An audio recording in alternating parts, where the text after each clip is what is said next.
भोले बाबा की संपत्ति का हुआ बड़ा खुलासा। बिना दान लिए भोले बाबा बना करोड़ों का मालिक। भोले बाबा की संपत्ति आई सामने। फिल्मी है भोले बाबा की कहानी। पश्चिमी यूपी में बनवाए आलीशान 24 आश्रम।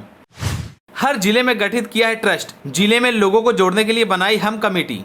चलिए आपको बताते हैं भोले बाबा की कहानी। हाथरस हादसे में आप सभी लोग भोले बाबा का नाम तो जान ही गए होंगे, लेकिन इस सूट बूट वाले बाबा की संपत्ति पर बड़ी जानकारी सामने आई है। भोले बाबा के पास इतनी संपत्ति है कि इतनी तो किसी बाबा के पास भी नहीं है। मीडिया रिपोर्ट्स और भोले बाबा के आश्रमों के आधार पर संपत्ति का आकलन किया गया है। इसके आधार पर दावा किया जा रहा है कि नारायण सरकार उर्फ भोले बाबा 100 करोड़ से अधिक की संपत्ति का मालिक है। हाथरस कांड में भोले बाबा पर गंभीर आरोप लगे हैं। 80,000 की अनुमति लेकर लाखों लोग जुटाने वाले भोले बाबा के सेवादारों ने कार्यक्रम स्थल पर व्यवस्था बनाए रखने में कामयाबी हासिल नहीं कर पाई। इस कारण 121 लोगों की मौत हो गई। भगदड़ के बाद भोले बाबा को लेकर कई खुलासे हुए हैं। भोले बाबा को लेकर मामला सामने आया है कि वह लग्जरी गाड़ियों के काफिले में चलता था। उसके पश्चिमी यूपी में 24 आश्रम है, वहीं वह 80 सेवादारों की फौज रखे हुए हैं। भोले बाबा के आश्रम आलीशान है। बाबा का दावा है कि वह दान में एक पैसे नहीं लेता है। इसके बाद भी उसकी शानो शौकत हैरान करने वाली है। भोले बाबा उर्फ सूरजपाल की कहानी फिल्मी है। 1999 में यूपी पुलिस के सिपाही के पद से इस्तीफा दिया था। लोकल इंटेलिजेंस यूनिट से इस्तीफा दिए जाने के बाद उसने पटियाली गांव आकर छोटा सा आश्रम बनाया। बाबा ने दावा किया था कि विश्वहरि भगवान विष्णु ने उसे एक अलग शक्ति दी है। इसके बाद वह क्षेत्र में साकार बाबा के रूप में पहचाना जाने लगा। बाद में उसने अपना नाम बदलकर विश्वहरि रख लिया। समय बीतने के बाद वह नारायण साकार विश्वहरि के तौर पर अपनी पहचान बना लिया।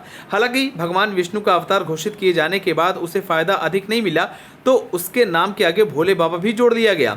भक्तों के बीच उसने भोले बाबा के नाम से प्रसिद्धि हासिल की। पश्चिमी यूपी के इलाके में सांप काटने वालों का जड़ी बूटी से इलाज के जरिए वह प्रसिद्ध होने लगा। बाद के समय में कुछ बीमारियों का इलाज भी शुरू कर दिया। इससे वह महिलाओं के बीच काफी प्रसिद्धि हासिल करने लगा। सूरजपाल उर्फ भोले बाबा ने खुद को दान लेने से अलग रखा, लेकिन सामान्य परिवार से आने वाले इस सिपाही ने ट्रस्ट बना लिए।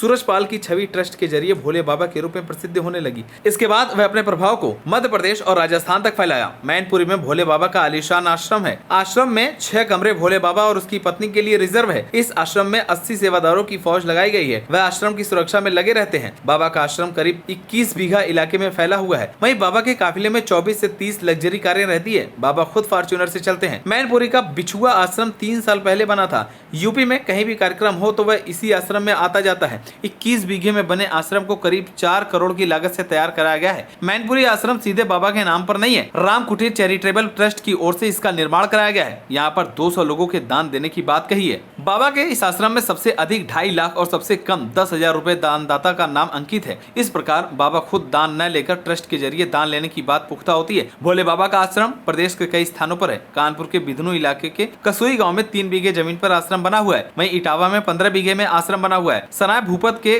कटेखेड़ा गांव में बाबा का आश्रम बना हुआ था। नोएडा के सेक्टर 87 इलाबास गांव में बाबा का आलीशान आश्रम है। साल 2022 में ग्रेटर नोएडा वेस्ट के सेक्टर 16B रोज याकूबपुर में समागम का आयोजन हुआ था। कासगंज के बहादुर नगर स्थित पटियाली गांव में बाबा का भव्य आश्रम है। यह बाबा का पैतृक गांव है। यहीं से बाबा के साम्राज्य की शुरुआत हुई थी। पश्चिमी यूपी समेत प्रदेश के 24 आश्रम है। हर जिले में बाबा ने ट्रस्ट बना रखा है। ट्रस्ट की ओर से हम कमेटी का गठन किया गया है। इस कमेटी के जरिए सत्संग का आयोजन किया जाता है। आगरा में भी कार्यक्रम के आयोजन की तैयारी थी। मैनपुरी आश्रम से ही बाबा को इस कार्यक्रम में शामिल होने जाना था, लेकिन इससे पहले हाथरस में हादसा हो गया। जैसे ही बाबा को पता चला कि सत्संग खत्म होने के बाद हादसा हो गया, भोले बाबा फरार हो गया। जैसे ही बाबा के फरार होने की खबर सामने आई, वैसे ही सीएम योगी ने बाबा के ऊपर शिकंजा कसना शुरू कर दिया और पुलिस प्रशासन ने कार्रवाई करना शुरू कर दी। अब देखना होगा क्या सीएम योगी भोले बाबा की प्रॉपर्टी पर बुलडोजर चलवाते हैं या नहीं। आपकी क्या राय है, हमें कमेंट कर जरूर बताएं। अगर आप नए तो हमारे चैनल को सब्सक्राइब करें।